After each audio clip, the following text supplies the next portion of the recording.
Hello students, this is Module 6.1.7, Superclass Tetrapoda Class Mammalia. Class Mammalia is another lineage of vertebrates that was derived from reptiles. There are approximately 20 orders of extant or living mammals. The most diverse are rodents and bats. The class name Mammalia is named for mammaries, for milk-giving glands that young mammals are fed. The features of class Mammalia are quite distinctive. The members of this order have hair, which is made of keratin, the same protein which scales are made of, and hair is derived from reptile scales. The skin of mammals is very glandular, has oil glands, sweat glands, scent glands, as well as the next feature, mammary glands. Mammary glands are milk-producing glands, and milk is fed to the young. This is really an advance. I want you to consider for a moment that a mother tiger, when she is feeding her young, she doesn't have to search for some special baby food. She can stalk and eat what she is best adapted to eat, and her body will transform it to the perfect baby food with the perfect ratio of lipids and carbohydrates. And the same is true of a mother deer. And so whatever a mammal is best adapted to forage for, it may continue to forage for, and then the body of the mother transforms that energy into milk. Now, this is very unlike birds. For example, some birds have to try to forage for special food for their young, and this is a problem. Of course, mammals don't face that problem. The excretory waste product that mammals' kidneys produce in their excretory system is urea. And mammals all have a four-chambered heart. A distinctive feature of mammals that other groups of vertebrates don't have is a diaphragm. This is a muscle for breathing. It allows negative pressure breathing. So the diaphragm is a muscle between the chest cavity and the abdominal cavity, and when the muscle is contracted, it makes the chest cavity larger. This decreases the pressure there, and air naturally flows in. So when you take a deep breath, you contract your diaphragm and air rushes into your lungs. And this is called negative pressure breathing, because the pressure in your lungs is lower than the pressure in the atmosphere, and so air will rush in. This is unlike, for example, an amphibian. It has positive pressure breathing. It kind of swallows gulps of air as opposed to having a diaphragm to increase the size of the lung cavity. Mammals have a land egg. In most, it is modified so that the female has a nutritional connection to the young. This is called the placenta, this connection. And there are different types of placentas, as we will learn. Mammals are also endothermic.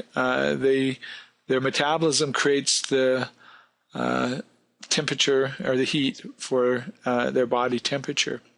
There are three main groups of mammals that we're going to look at: the monotremes, the marsupials, and the placentals. And we'll look at each of them in turn. First, let's look at the monotremes. First, let's look at the etymology of monotremes. Monotreme means one hole, and this is in reference to the fact that these animals have a cloaca with a vent, and so they have the same plumbing as a reptile. And, of course, monotremes are also unusual among all other mammals in that they also reproduce with eggs. They lay the land egg. And here in the bottom row of pictures here, we can see some platypuses. And then this is a platypus egg, and the eggs are kind of round and small. And here's an echidna egg. And so you get the idea that these are very unusual animals. The fact of the matter is that monotremes don't have any functional teeth as adults. All the monotremes that are surviving on the earth are in specialized niches. For example, the duck-billed platypus, they don't have any teeth in that duck-bill. They actually use it to forage for underwater invertebrates, often crustaceans.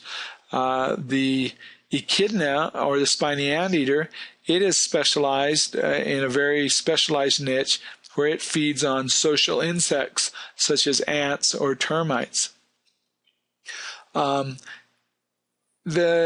Another interesting and quite reptilian feature is that these animals don't have a regular set body temperature. Although it is warmer than the environment, usually they don't regulate it closely. They have some imprecision in regulating their temperature. And so there's one duck-billed platypus species, and there are 3 species of spiny anteaters, and that's all of the egg-laying mammals that they are. This is therefore not a very diverse group in terms of number of species, but it's very important in terms of showing a relationship between the mammals and the reptiles. Quite a fascinating group. Let's look at a second lineage of mammals. These are the marsupials. These are the pouched mammals. In fact, marsupium means pouch. And the reason that these animals have a pouch is because they have a different type of placenta, and the placenta is not very efficient, so it can't support a very large baby attached to the mother's body. And so these animals are born when they're in a very undeveloped state, and they have to crawl to the pouch. You may have heard something like when a kangaroo is born, it is about as big as a bumblebee, and that's true. They can fit in a teaspoon, and they have to crawl. They grab onto the mother's hair and crawl from the birth canal up to the opening of the pouch. Inside the pouch is where the mother's teats are located, and a teat is a nipple, and the young are able to suckle on this, and so they will finish their development in the pouch. Now, these animals have the kind of plumbing that all mammals have. They don't have a cloaca. They have a separate urogenital opening that's used for urination and for reproduction, and they have a separate anal opening for eliminating feces.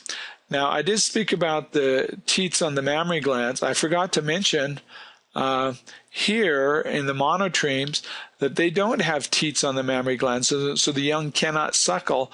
In fact, they just produce the milk, and the mother will often roll over on her back, and the young will lap it up from little kind of depressions there, or else the mother's hair will become soaked with milk, and the young will kind of suck on that milk-soaked hair. So it shows another difference there. And so the marsupials are very interesting. They have a very distinctive biogeographical distribution.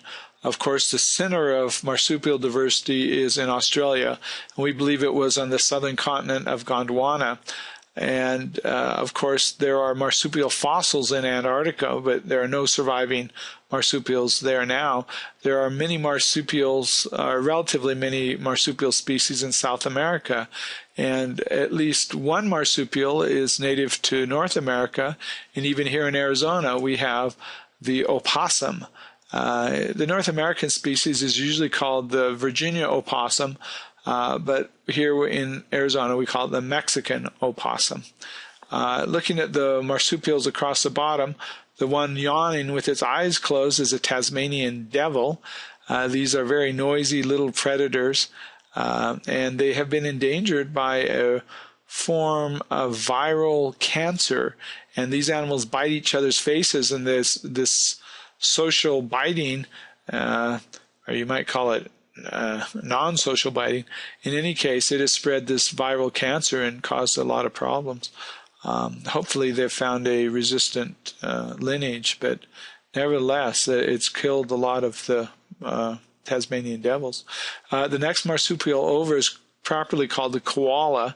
It's not a bear, so you shouldn't call it a koala bear, but it's a koala. And koalas, although they're very cute, they're kind of grumpy and cantankerous, and they feed on eucalyptus leaves, and so they're kind of smelly. They have that kind of menthol eucalyptus smell. The next animal over is a wombat, a burrowing marsupial. And then next to that is a kangaroo with a young kangaroo, or a joey. in the pouch. So quite an interesting group. Let's look at the third and last lineage of mammals. These are the placental mammals. And although the marsupials had a placenta, it was of a different type, and the placenta here is much more efficient, and therefore the young can be born in a more developed state.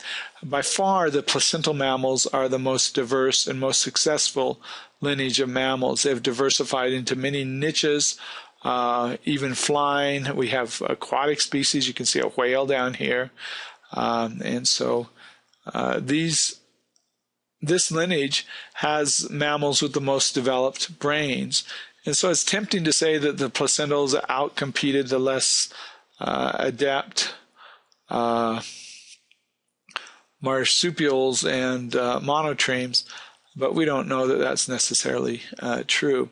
Although mammalian evolution, if we had to give it kind of a theme, is increased activity guided by learning. And so this has been greatly important in mammals. Mammals fill key roles in ecosystems. They're top predators. They can be ecosystem engineers. So they play really important roles in many of the ecosystems of the earth. There is a principle that has been proposed by mammalogists, or a concept. It's called the marsupial placental dichotomy. Now, a dichotomy is simply a branch or a fork, and so this is a way that marsupials and placentals are different. Many placental mammals have modified forelimbs. If you look in the upper right here, here's a bat. Its forelimbs are modified as wings. Down here, the forelimbs of this humpback whale are modified as flippers. I don't have a picture, but you can imagine the forelimbs of a deer are modified as hooves. We don't see any such modification in marsupials, and that's because marsupials have a constraint. I've already told you the constraint. They have to crawl to the pouch. They have to grab their mother's hair.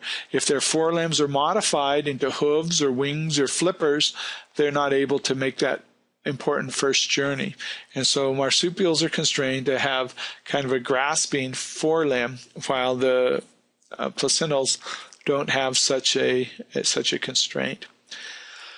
Really interestingly, here's a bobcat with prey. It looks like it has a gopher, I'm thinking.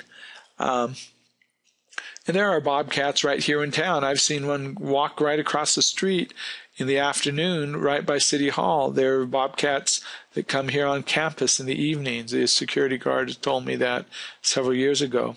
In the center here, we see a bear. And what's interesting is it has, you can see it has two cubs, and the mammary glands are located in the same place they are on a human. And bears look eerily like humans. If you have a skinned bear, its naked body looks quite human-like if you've removed the claws, the feet and the forelimbs. Anyway, one other consideration here as we talk about mammals is the fact that humans are mammals. Well, we are members of an order called primates. So you can be a primate, but whenever you talk about order, it is order primates. There's no order primate. Okay. And what's really interesting is that some of the other primates, the chimpanzee and the gorilla, and these are actually forensic creations of fossil humans. These are animals that are related to chimpanzees that have, and to humans, that have a larger cranial capacity, a larger brain capacity than chimpanzees. And they have some of the features of humans. These animals, these primates were bipedal. They walked on two legs. They may have had language. That's certainly one of the human features, is a very complex symbolic language and abstract thought processes that go with that kind of language. Humans also have a very advanced culture.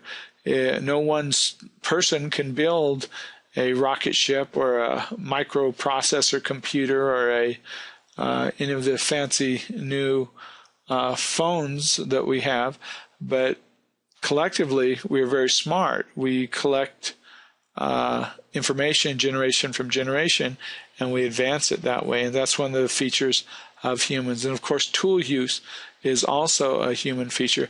I want you to note, though, that no one of these four features is exclusively human. There are other organisms that walk on two legs. There are other organisms that have language.